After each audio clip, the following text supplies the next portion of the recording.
Dans cette maison, de 1888 à 1896, habitait Vladimir Galaktionovitch Korolenko. Comme remarquait son biographe, Korolenko est venu à Nijni-Novgorod inconnu et il est parti d'ici l'écrivain russe des plus illustres. Korolenko a choisi Nijni-Novgorod comme lieu de résidence en 1885, après la fin de son exil, qui durait 6 ans et après lequel il lui a été interdit de demeurer à Saint-Pétersbourg et à Moscou. La raison de l'exil avait été son implication dans le mouvement socialiste.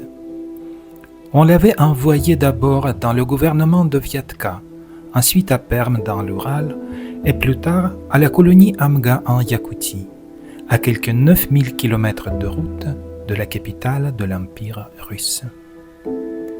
À Nijni-Novgorod, Korolenko a institué un cénacle d'intelligentsia progressiste qu'on a baptisé Société des philosophes sobres. On discutait politique, problèmes sociaux, art, littérature.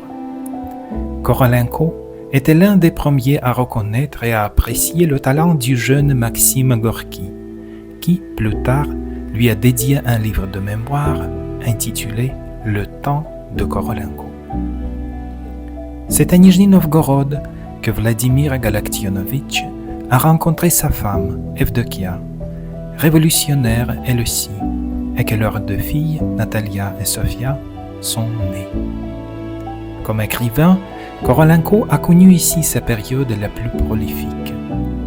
À Nijni-Novgorod, il a écrit Le musicien aveugle, En mauvaise société, La forêt murmure, Les muets, Le songe de Makar, c'est-à-dire les textes qui lui ont assuré la renommée d'un écrivain du premier rang.